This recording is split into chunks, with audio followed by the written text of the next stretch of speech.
What's good, everybody? Back with another classic, True to the Game by Terry Woods. But before we get into it, I'm thinking about switching up the channel a little bit, adding different type of content. If you guys want to see that or want to hear that, let me know in the comments below, because I have some things I'm working on, so let me know. Tonight's the night. Things change, and they change real fast. Quadir met with Rick and decided to hand him the rest of his cocaine supply in exchange for $250,000. He arranged for Reds and Rasson to do business directly with Rick. Amar and the other brothers he dealt with were free to do as they pleased, but Rick's price was better than Quadir's, so the money stayed in the family. Then there was Gina, who was becoming unbearable to deal with. She knew something was going on, but she didn't know what it was.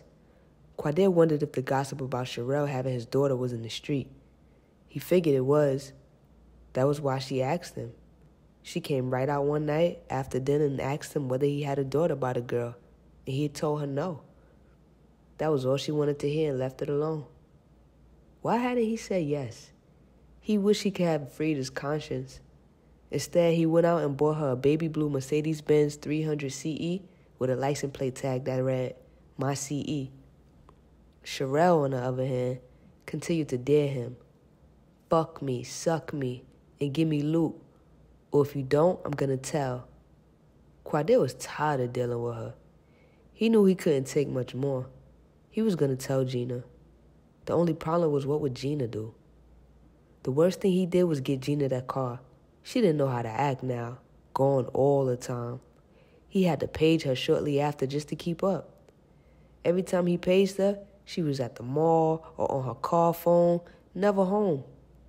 "Hey, baby, what you doing?" "Oh, nothing, shopping. Meet me at the party, because I'm not coming home to get dressed. Gotta go. Quadir, I need a new cellular battery."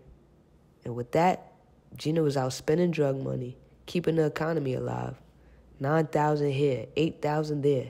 She just shopped. Anything that was more than 10,000 had to have Quadir's approval and his credit card. But don't think it could not be obtained. Gina picked up both Lita and Tracy and headed to Black's party. She had already told Quadir to catch a ride with Rick so she could hang with the girls. Lita couldn't get over the 10-carat diamond engagement ring Quadir had really outdone himself. Tariq told her it was 10, but hearing about it and actually seeing it was two different things. She herself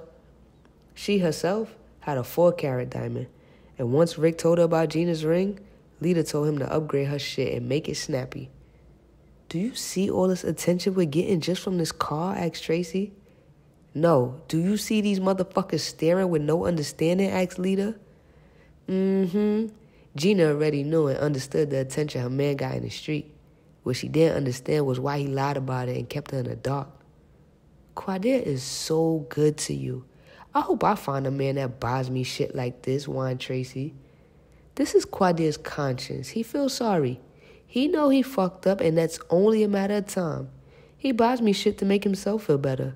That's why he went out and got this car and tried to make up for some shit that he can't even confess. "Make up what?" asked Tracy. "Sherelle and her baby." "When did you find out?" asked Lita.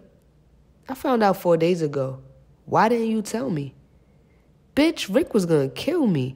I got her home too. Don't think I didn't want to tell you. And I was going to if you and Quadir broke up because of something I said, Tariq and Quadir would blame me. Besides, Gina, did that motherfucker get you 10 carats or what? Did he ask you to marry him? Please. Fuck Sherelle and her baby. That nigga don't want that broke bitch. Rick said the bitch ain't nothing but a whore, and Quadir can't stand her. Rick fucked her too. Don't feel bad. Rick said they both fucked her. I think they did the job together." Gina just looked at Lita. She hated the way she knew everything and just could hold it inside. Gina's motto was, "Tell me, 'cause I'm telling it all."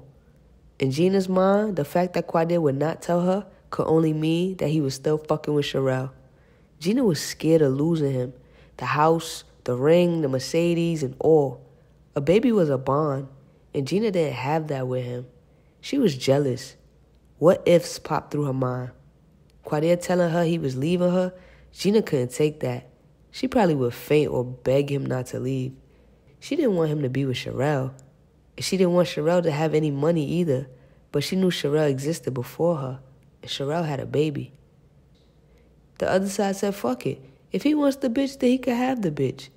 That was tough because not only would she give up her man, but also her lifestyle. Gina wasn't about to lose Quadir. She would fight for him to the end. Wasn't no way she was going to give up all the shit that made her life happy. He was hers. He'd asked her to marry him. Quadir had a baby with somebody else? Asked Tracy. Who do you think we're talking about? Asked Gina. Quadir got a baby by Sherelle? For some reason, Tracy just kept asking the questions over and over. That little trip had the nerve to name it Quanda, Gina seethed. Quadir must be out his mind or just stupid if he thinks I don't know what the fuck is going on. I seen her too the other day. She did have a baby with her, said Tracy. Did you see it? Asked Gina.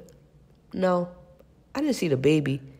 I wonder do it look like him, said Tracy, passing the spliff to Lita. Shit, it ought to look like him as much money as he give the bitch. Damn, look at all those people waiting to get in. They had reached the club and smoothly pulled up to the entrance to take a look. Well, you know everybody was going to come to Black Party. You know how it is. I hope we could get in, said Tracy.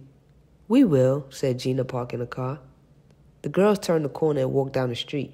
People were everywhere. Is this the club Sahara was at? Asked Gina. No, she was at Chance's, responded Lita. Rassan, Gina called out his name, spotting him walking down the street with Reds. What's up? Nothing, baby. Just came out to do my thing, you know what I'm saying? I'm trying to meet one of your girlfriends. What's up with that? Here, meet Tracy. Damn, baby, you look mighty good tonight. Where's Quadir? Asked Gina, seeing that Tracy didn't seem interested. I don't know. I haven't seen him. Him and Rick are probably inside, said Lita. Come on, he said as he ushered everyone to the door. He told the bouncer, they were me, boss, who stood aside, admitting them without hesitation. Once inside, Rassan asked the girls, you all right now? Yeah, where you going? I'm going to mingle and jingle, he said, looking at Tracy as if she didn't know what she was missing. Gina and Lita were looking for Quadir and Rick while Tracy talked to some guy she knew from a junior high. Gina led the way through the crowd, bumping into someone she knew every step of the way. Damn, everybody in here or what? Yeah, it looks like the crew is in the house, said Lita. Hey, Gina, baby, said Quinny Day, giving her a hug. Hey, Lita, baby, he said, doing the same thing. Goodness gracious, the Lord has truly blessed us all when he put y'all on the face of the earth. God bless America. Quinny Day, what's up? Asked Lita. Nothing, baby, just kicking it. You seen Quadir and Rick? Yeah, they're downstairs, all the way in the back at a table. Gina, do Quad know you're dressed like that? Like what? She said, looking down at herself. You're gonna hurt something, baby. You definitely out to hurt something up in this motherfucker, and I gotta get away from you, 'cause it's not gonna be me. Quinny Day, shut up, she told him as she moved toward the stairs to go find Qua. Everybody was in the house. Our men were sitting in a corner with a couple of bottles of champagne on his table, surrounded by at least 5 girls. Damn, said Lita. You see how he playing? I see how Quadir's playing, said Gina, noting that Qua was talking to some girl. Who's that? She asked Lita. I don't know, but whoever it is, don't you start nothing in here tonight, you hear? Qua looked up, sensing Gina, and noticed that she didn't look too happy. Rick, he said, nudging his friend. Rick spotted the girls, and he turned to Black and started talking. Qua was getting frustrated with Sherelle. It was the same old thing. I'm your baby's mother, and you don't do shit for me or the baby. I need some money. Look, I'll call you, Quadir said, walking away from her and headed to Gina. Who's that? She asked, looking at Sherelle standing behind Quadir. Quadir had no idea the girl was right behind him. Where's Tariq? Why doesn't someone usher her away? Why does Gina look like that? Thought Quadir, feeling extremely uncomfortable as Gina stared at him and Sherelle. Gina, this is Sherelle. Sherelle, this is my wife. I'm his daughter's mother, said Sherelle, correcting Quadir. Oh, shit, said Lita. Reek, go break it up before something gets started. Bitch, everywhere I am, you wanna be. I know who you are. Quadir told me all about you. Whatever, said Sherelle, throwing her hand like Gina didn't know what she was talking about. So what you want? He don't got nothing for you. How many times the motherfucker told you to stop calling our house? Then Gina punched Sherelle in the face, grabbing her hair with her left and throwing nothing but rights. By the time Quadir and Rick stepped in, Gina had handled her business. Even after they had separated, the music had stopped, you could still hear Gina. Bitch, please. You one of the motherfuckers that need they ass whipped every day. Fuck with Quadir if you want to, bitch, and see what the fuck happens. All said in one breath, ready to throw down again over the bullshit. As the music returned and Sherelle was escorted away as usual, Quadir went to explain. The problem was that Gina didn't care. She would beat up Sherelle every day if she had to. Quadir knew he should have told her. Not only did he not tell her, he lied about the girl and the baby. Quadir led her to the table and fixed her hair, poured her some champagne while attempting to explain. I sent the paper through Rassan. Don't think I deal with her, Gina. I can't stand the girl, he said, shaking his head, trying to figure out why Gina had to bring her Richard Allen bullshit to Black's party. He knew that shit was going to happen sooner or later. He was so glad Gina beat her up, he didn't know what to do. Sherelle made him sick, always taxing him. It wouldn't even let him see the baby half the time. Quadir, I don't care. I can handle the truth. I can't handle lies. You put me on the spot. I should be able to handle a situation because you hit me to it, not because I heard this shit through the grapevine. Ask you, and you don't know what to believe. I can't believe you left me in the dark like that. I'm really mad at you. You should have gotten me a Rolls Royce for this shit. It would have gotten you out the doghouse a lot sooner than the CE. Gina, said Bridget, walking over to the scene, I'm so glad you didn't tear this motherfucker up. I don't know what y'all gonna do with her simple ass, said Rick, shaking his head. Put that bitch in the river, said Black. I tried to tell him, said Rick. Well, I'll be at Saks tomorrow getting all over this, Gina said, kissing him so that everybody would see that they were happy and nothing had changed. Black wanted Rick and Quadir to come with him to the bar. It was too many girls crowding Lita and Gina. The guys understood. Everyone would be talking about that ass whooping for days to come. Before he got up to go with his friends, Gina leaned over and whispered in Quadir's ear. Is there anything else I should know about? She asked calmly. There's so much stuff you should know about. I wouldn't know where to begin, he thought to himself. No, and if there was, I would tell you, he said, ever so sincere. He got up to leave, and Gina watched him as he walked across the floor. Damn, I love that motherfucker. We know, there's no doubt. Lita's sarcastic charm couldn't let that pass by. Well, I know everybody thought the house was coming down, said Bridget. Shit, Gina did tear it down, Lita chimed in. I'm glad Gina beat that bitch up, because if she hadn't, it would have been a whole different story. Yeah, she dealt with the situation rather well, did she, said Bridget. Better than me, because I would have killed the bitch, said Lita, looking at Bridget, as if to say, now try your luck with Rick. Gina left the table and followed Quadir. Qua poured her a glass of Dom and walked her to the table. It's crowded in here, Qua. I know it's too crowded for me. So that is Sherelle, said Gina. Yeah, that's her. Well, she's better looking than I thought. She don't look good to me, and I don't want to talk about her no more. She wanted to have a good time and decided that, as the saying goes, there's no need crying over spilled milk. She kissed her man gently on her lips and went back to the table with Lita and Tracy. A hush rustled through the club a minute or so later when Pam came in. Her entrance was definitely remarkable. Pam was sharp. She knew exactly what to do with Black's money. She wore it well. Where's Bridget? 'Cause she could get her ass kicked next in this motherfucker, whispered Lita, nodding Pam's way so Gina could see what she was talking about. That's another one that's gonna end up getting hurt for fucking with somebody's man. Shit, Bridget gotta be crazy. Ain't no dick worth having to deal with Pam. I don't know how Black even find bitches crazy enough to fuck with him, 'cause Pam don't be bullshitting. Oh yeah, Pam rolls on motherfuckers about her man, agreed Gina. Shit, the motherfucker been together since the 8th grade. Where's Tracy? Gina asked.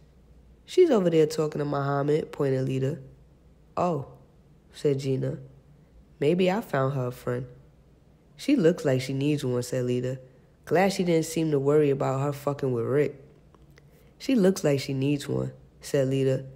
Glad she didn't seem to have to worry about her fucking with Rick. The guys had come back to the table with bottles of champagne. Black pulled out a spliff and started smoking it. Pam looked at him. Black, she said. You're not supposed to do that. Who paid here, Pam, huh? Who? You did, Black. Okay then, he said, passing it to Qua. Sit your happy birthday ass down, nigga, said Rick. Don't nobody ask you who paid. Everybody was having a good time when Blair walked over to the table. He greeted everyone and gave his best wishes to Black. This is my wife, Blair. This is Gina. Oh, it's nice to meet you. Do you like the car? I love my car. How do you know about my car? He sold it to me, Qua told her. I suggested he get that particular car. Do you like it? Definitely, she cooed. It's so blue. I know, I like that color. He didn't get it, but it didn't matter. Just then, Andrea walked up to the table as if she belonged. Girl, what are you wearing? Asked Gina. Looks like nothing to me, whispered Qua. Nigga, you better stop looking, said Gina with an evil glow. Do you like? Asked Andrea. Do you? Gina hissed, nudging Lita under the table. Gina wanted Andrea and her see-through dress away from her man. Far the fuck away. You could see, but you couldn't see. It was one of those dresses that would make you stare until you did see something. Thank God it's dim in here, said Andrea. How could a person come out looking like that, said Lita, challenging the girl. Oh shit, Gina thought. Here goes Lita. Qua was looking, everybody was looking. And Andrea just played it off all the while, deeply knowing that they all were jealous of her. She was body, and those bitches, especially Lita, were just jealous. Of course, Rick slobbering on himself didn't help. Kim, from out of nowhere, walked up to the table. Andrea, she said, hugging her.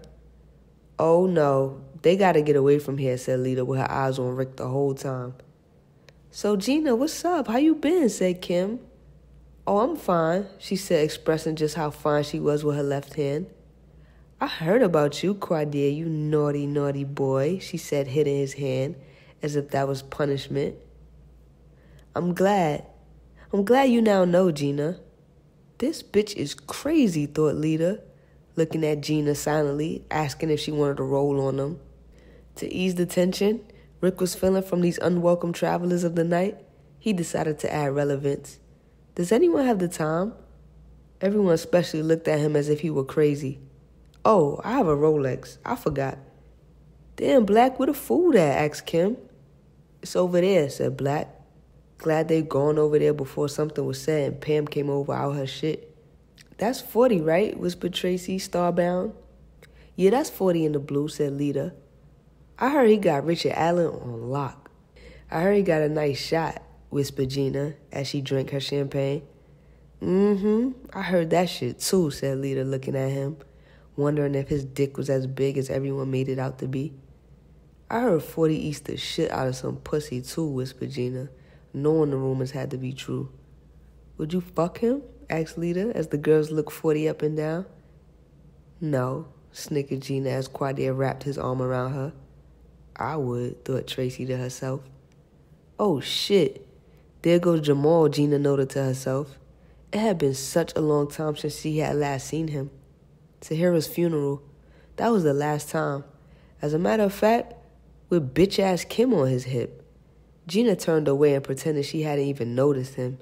She didn't fool Quado. He saw everything. Just then, Brother Ramir came with greetings. Assalamu alaikum, said Brother Ramir. Alaikum assalam, said Quadir, as the brother greeted Rick in Black. How you doing, Bridget? How you doing, Ramir? Gina could tell something was up. Bridget had too many skeletons in her closet for there not to be something going on. Rich Green, Charlie, Kevin, Coleon, Winston, Amar, Rock, Black, all the big boys, their brothers and cousins, the list went on. Rasan and Reds came downstairs. Black, where did you get the girl in the see-through dress to do your party? Asked Rasan. I want her at my party, said Reds. I didn't get no naked lady, said Black, as if the young boys were bugging. They talking about that whore Andrea, said Lita. Gina started laughing. She came like that, Rasson. Well, damn, I thought she was getting paid to wear that. My bucks, they've grown up, haven't y'all, said Qua. Everybody toasted to Qua's squad of young boys. Damn, I thought you paid a motherfucker to dress up like that, said Rasson. Maybe soon all of them would dress like that, said Reds. I hope so, said Ra. If you pay them, they'll do anything you want, said Ramir, looking at Bridget, remembering the night he and two of his boys did her in a hotel room. Sis was a serious gun. He couldn't take his eyes off of her. Qua, come on, let's go upstairs. Black and Rick got from the table. Q, you coming or what? Asked Black. Gina, stay here. I'll be right back, said Qua. Why do they always say stay here? Gina asked Lita. They don't want you to follow them because they don't want to get caught. I'm tired. What time is it? Gina looked at her Rolex, answering her own question. What time is it? Asked Pam. It's 4 o'clock, she said, looking at her cousin standing over there by the bar. I'll be right back. She left the table and walked straight over to Bria and Brianna. What are you two doing here? How did you get in?